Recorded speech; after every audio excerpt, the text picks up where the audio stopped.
The highways in West Texas stretch out like the gray tongues of some enormous, indifferent creature, straight and unbroken for miles, flanked by dry scrub and mesquite that shiver even when there's no wind. Travis hadn't planned to be on any of them that night. Not really. He'd been running late from a job in Odessa, his beat-up Ford humming under the high beams. And when he'd missed the turnoff for I-20, he found himself on this two-lane stretch that he didn't recognize. The moon was low, almost full, casting the flat land in a silver haze. Travis liked driving at night when he was alone. It made him feel like he could disappear. But tonight, it gave him a creeping sense of exposure, like someone or something was watching from the darkness just beyond the edge of his headlights. The first thing he noticed was the signs. Old rusted markers for towns he didn't remember ever hearing of: Red Hollow, Gage's Bend, Whitlock's Crossing. They appeared in the distance, glowing briefly in the beam before fading again. He felt a flicker of unease. The road should have been deserted, nothing but miles of blacktop and scrub. Yet these signs were alive in a way that felt wrong, almost deliberate.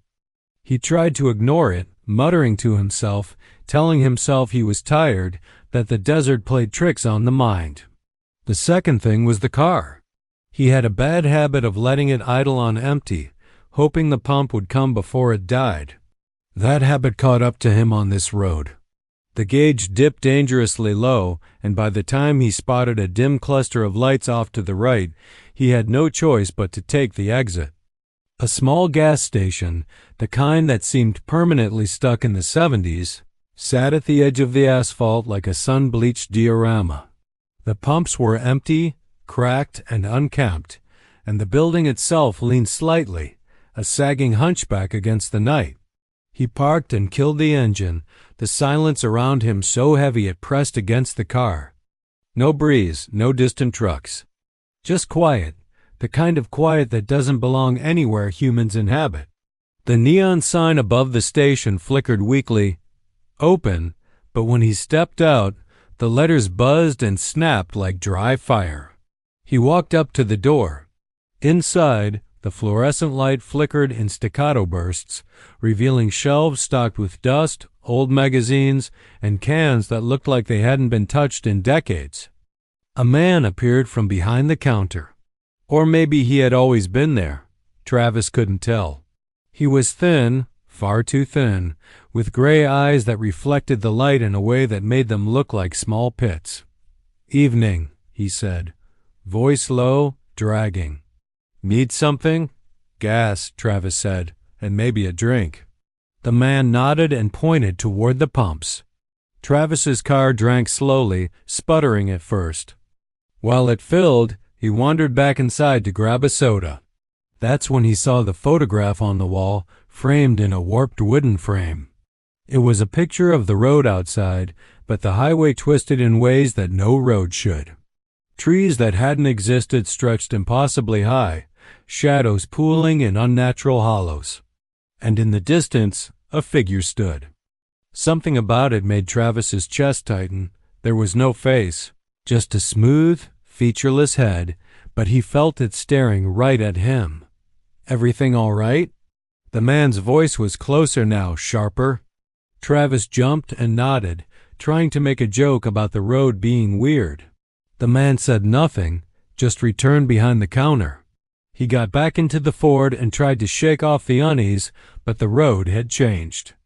Or maybe it had always been like this, and his eyes were only now noticing. The asphalt curved slightly, unnaturally, and the moon seemed higher, sharper, almost wrong in its position. He passed the same signs he'd seen before, Red Hollow, Gage's Bend, but the mile markers were off. Distances didn't add up. Then the first shadow appeared. At first, he thought it was a hitchhiker standing at the edge of the lane, thumb out. But as he slowed, he realized it was too tall, too thin, a silhouette that stretched impossibly above the scrub. Its head tilted slightly as if inspecting him, and when he hit the brakes, it didn't move, didn't even blink. He accelerated, heart hammering. The headlights cut through the night, but there was no road behind him anymore, just darkness. Hours or maybe minutes passed. Travis lost all sense of distance. The road looped, twisted, doubled back on itself. His phone had no signal.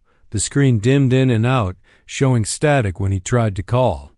Every mile marker, every turnoff led him back to the same cluster of lights he had stopped at earlier. The gas station. And the man, standing at the door, smiling now in a way that didn't reach his eyes. Travis tried to drive past it.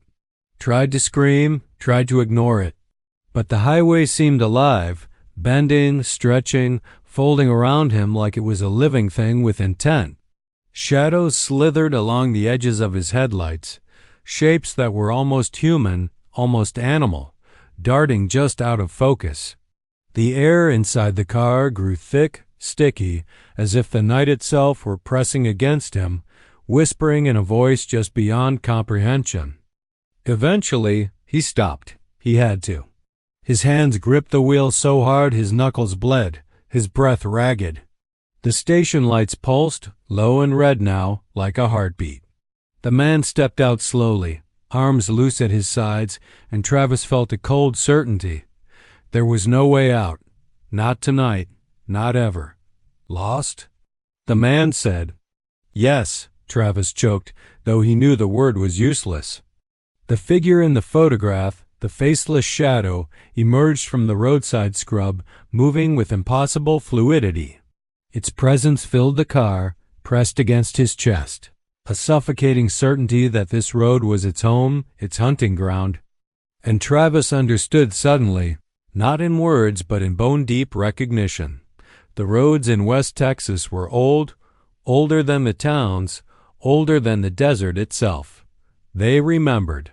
They claimed. They waited. He tried to start the car. Nothing. Tried to scream. Only the whispers answered, drifting from the mesquite like smoke. Tried to run. The road and everything on it shifted beneath him. And then, in the headlights' fading glow, the last thing he saw was his own reflection in the cracked glass of the station window, stretched impossibly thin, faceless, like the shadow waiting for him at the edge of the lane. By morning, the highway was empty. No sign of Travis, no sign of the Ford. Only the faint, lingering outline of tire tracks that began at the station and faded into the flat, featureless desert as if the road had swallowed him whole. And somewhere far off, the signs flickered in the dawn light, welcoming the next traveler to the endless, looping terror of Texas horror roads.